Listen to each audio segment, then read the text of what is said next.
Okay, so we all know networking is a huge deal, right? You got to do it to get your foot in the door.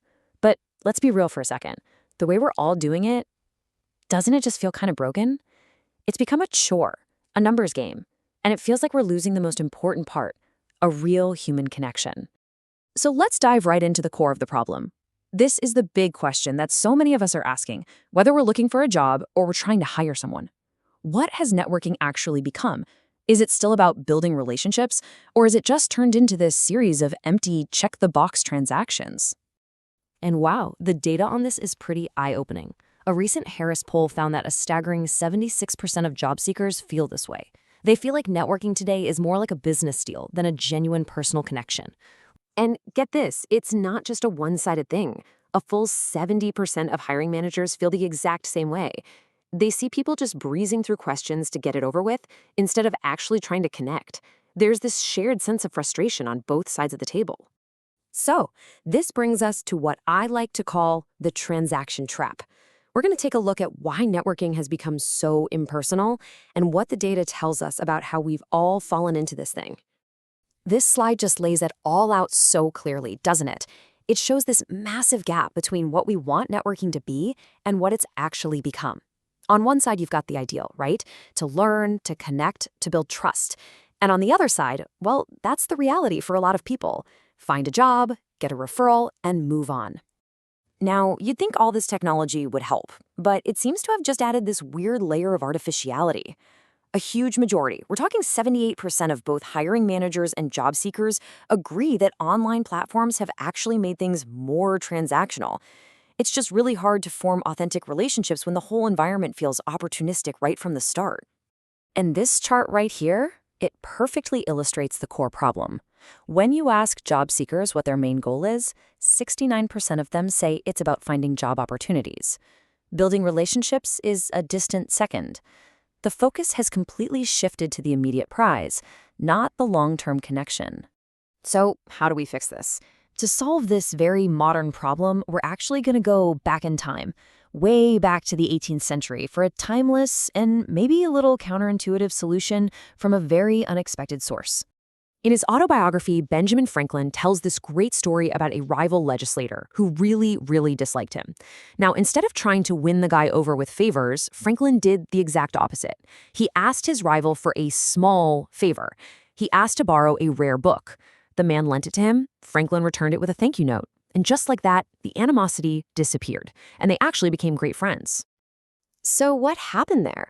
I mean, it obviously wasn't about the book. It was all about the psychology behind that simple ask. Let's break down the surprisingly powerful principle that Franklin totally stumbled upon. It's now known as the Ben Franklin effect.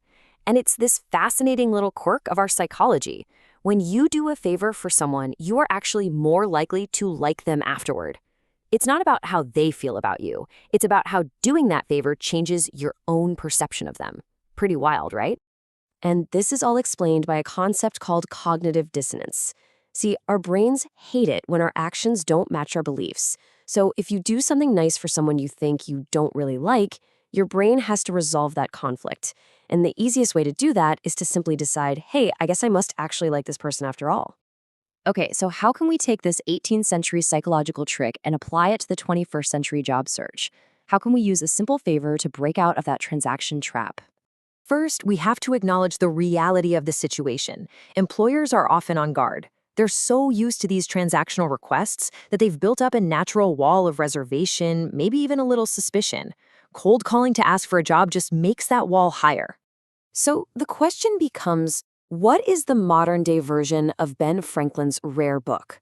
What's a small, easy-to-grant favor that a job seeker could ask a busy professional that might just trigger this amazing effect?